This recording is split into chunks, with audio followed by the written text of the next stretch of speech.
So ayan mga kababayan, nandito tayo ngayon sa ospital para sunduin natin si Ate Sally. Kasi mga kababayan, pinapauwi na sila. Pinapauwi daw muna sila pero hindi pa naoperahan. So ngayon mga kababayan, hindi ko nga maintindihan kung bakit siya ay pinapauwi na hindi pa naman tapos yung opera. Hindi pa sila naoperahan. So ayun mga kababayan, kinat ko lang si Ate Sally para lumabas natin. Nandito tayo sa labas ng ospital. So ayun mga kababayan, inaantay natin sila ni Ate Sally. Diyan po sila nakakonfine. Ayan. Ayan po, napakarami po nag-aantay dyan. So ayan pa mga kababayan. Ito po yung ospital. Ayan. Yan po yung panganakan. Pero dito po siya nilagay kasi ang kanyang sakit po ay sa ovary. So ayan po. So antay lang natin mga kababayan kasi nagliligpit pa lang daw sila. Sige. Bakit kayo pinalabas? Balik daw kami ng Bakit palalabasin pa ko? Ibabalik lang din naman kayo. kasi mapulmonya siya. Kahiga. Doon ba? Di ba mapulmonya kahiga? Ako nga, parang kung ilong-ilong. Kasi walang tulog. Hindi.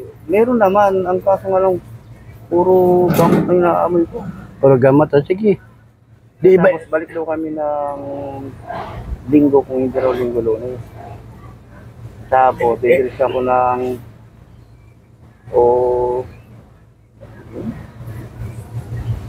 doon na daw ako didiris ko Sa OR. Kaya, Para operahan na diretso. Sige. Schedule niya na schedule na siya. Opo. Dapat, nung nakaraan sana siya, mayroong babae na maliit lang siya, payat. Pero yung siya na ganun kalaki. Parang katulad ng hipag ko. Malaki pa ron. Malaki pansyan niya doon. Oo. Tapos, dito ko na siya.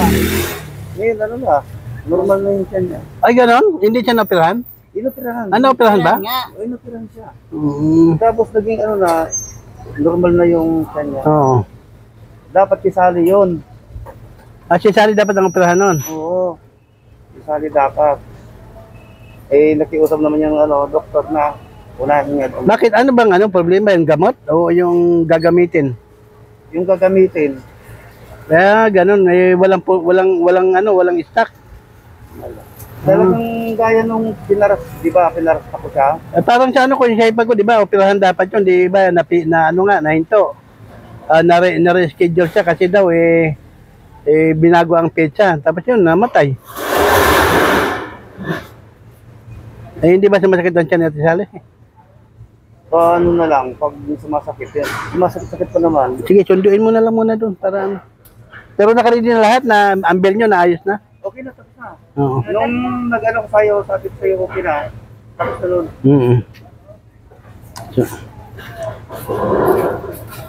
So ayun mga kababayan, ibabalik na lang daw natin ulit si Ate Sally sa linggo. Sa linggo na naman, diretso sa operating room. Kasi isa lang palang opera dito. Inuna nila yung malaki-malaki ng tiyan. Paisa. Yung mga surgery. So, bigay ni schedule. Hirap naman pala dito, So, ayun. Pero dapat dapat operahan na nila si Ate Sally. Tagal na naka-schedule yan Kasalanan naman niyan yung doktor. Puro pakiusap ng doktor. Hanggang sa manghina na lang yan. Buti ka mo sa Sally, nakakaihis. Pagka namatay yun. Ate Tis kasi hindi na nakakaihi yun. Kaya nung pinapitan sa ng swero, lumalaki na lumalaki yung tiyan. Kasi ang tubig na ng tubig yun Hindi, kinakatiter yun Hindi na lumalabas. Hindi rin. Ayan. So, ayun mga kababayan, hinahakot na ni Kuya Roland ng mga gamit. Ako. Makakalakad ba siya? Nakakalakad po. Ah, sige. Ilagay mo dyan. Dyan na lang. Paano ang pagkain nyo dyan? Paano ang pagkain nyo?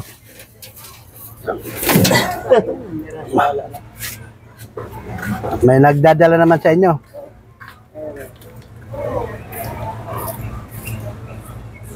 So yun mga kababayan, na yung gamit. Oo nga, matyaga siya, no? Sabagay, sabi niya nga, hindi naman daw siya.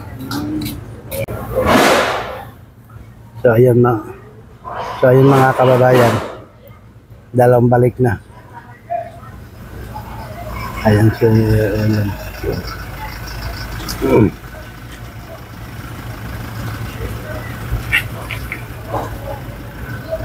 Maglalakad lang siya, Sally.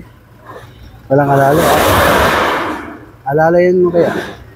Ako nga naglalakad-lakad sa loob naman din ako.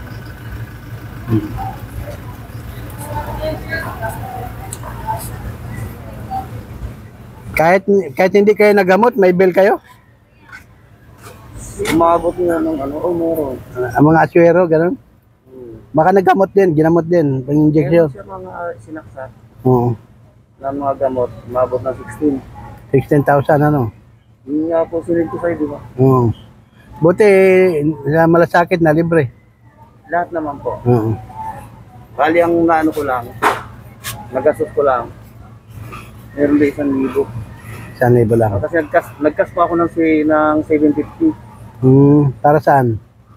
Yung sa gamot niyang unang isinaksak sa kanya. Oo. Kasi wala dito sa loob.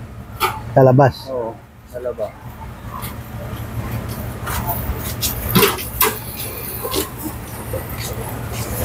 Sige, karga mo lang dyan.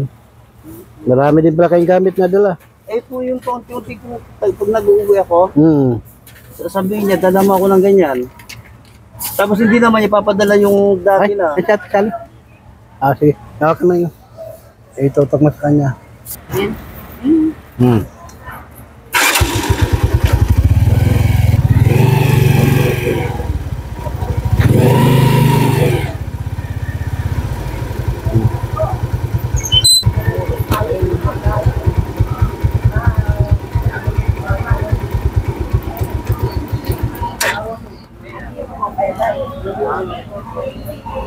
Parang okay ka na. Ah, Sa ano, linggo ba balik kami? Kasi pinapadala ng dugo. sa linggo, magdadala ka na naman ng dugo. Dugo, tapos hindi yung gagamitin lang sa opera. Kaya kabit mo natin. Kaya damit mo. May clipper. Yan. Ay,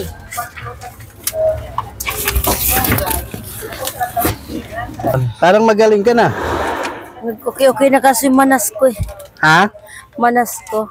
Oo nga, nagmanas ng paa mo. Gutom na ka mo. Ha? Gutom na. Ah, gutom dyan. Ba't wala ba kayong ano? Wala, yun lang binigay mo. Tapos yung 300 na bigay mo, yun lang nagipira namin. Ay nga, pinahit ko nga yun. Oo. Ayan o, si Doktora. Yung ayuda. Ah, yung ayuda ba sa pagkain? Wala. Ha? Wala bang ayuda sa pagkain? Wala, Meron naman. Kaso pa ulit-ulit yung gano'n. parang ano, linagyan ng concert na. Ngayon, balik ulit kayo ng linggo, Lunes. Oo, hindi na ako pauwiin. Ano na, iyak na ng Martes. Kasi yung sa puso ko ang inaabangan. Baba mo muna. Kaya natagal-tagalan. So, ayun, mga kababayan, pauwi na kami. Sobrang traffic pa naman papunta rito.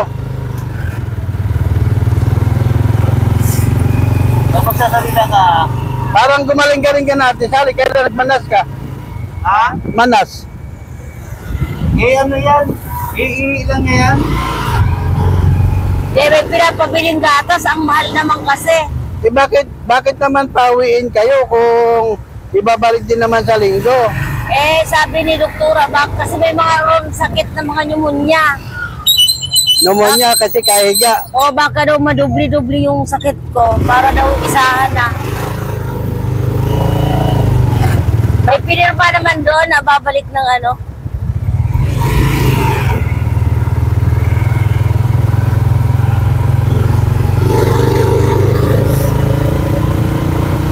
Linggo ang balik nyo.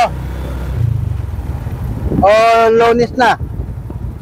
Linggo daw ba? Lunes na. Linggo. Linggo ng Linggo, ano Umaga. sa ER. Ayan. Oo, doon tayo diretso. Yan o, sa ER yan. O, kung ano yan. Para pagbalik sa Linggo, yan o, ibigay. Oh.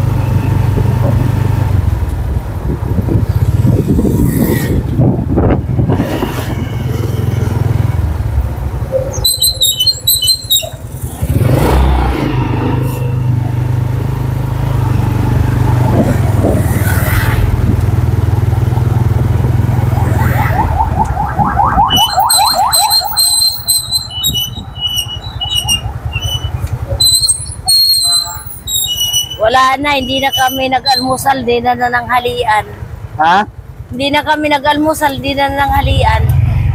Bakit ang tagal naman lumabas ng bill? Oh, Ang tagal nga eh. Ang tagal lumabas ng bill. oo, tanong nga. Akala ko, kahapon pa kayo pinapawi. Kala ko ano una, maaga pa.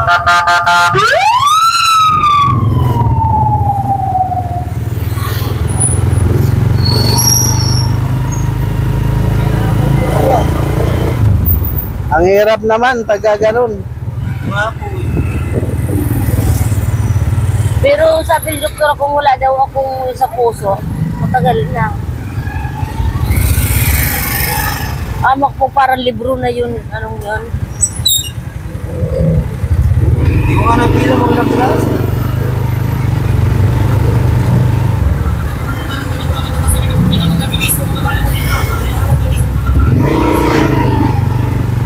So ayan mga kababayan, pinawi mo na sila. Baka daw magkasakit pa ng pneumonia. Kahiga. Nakailang araw din kayo doon, kuya, kasali? Wala nung inatid mo kami ng 30. Ay di maalas 15 days kalating buwan Opo. Bukas na nga libing yung ipad ko eh. Di ba nga dapat mag-atid lang tayo ng ano. Hindi ko alam kung ano ba pinadala sa kanila, maliit na ano lang, maliit na oxygen. Ha? Anong oxygen pinadala sa kanila? Maliit lang. Yung maliit lang. Kasi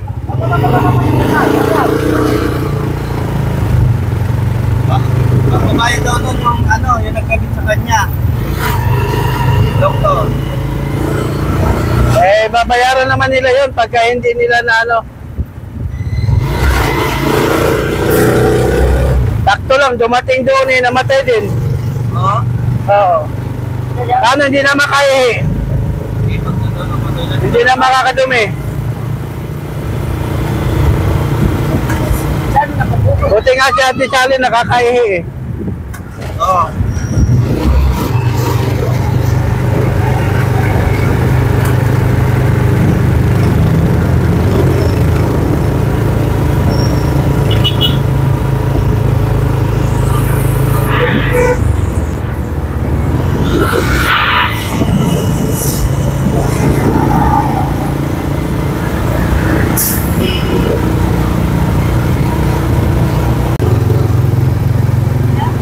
Apat na araw lang, balik na naman sa hospital.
Ay.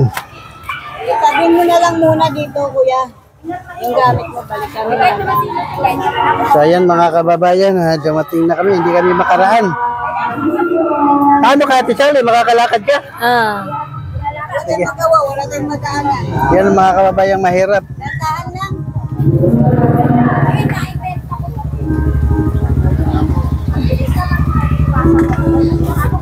Kaya lang kuya, ay, may pasyente lang.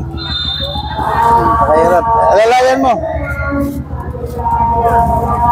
Yan mga kababayan, yung ganito lang tayo. Alalayan lang natin. Sabi lang natin to. So ayan. Ate Sally, kaya mo pang maglakad?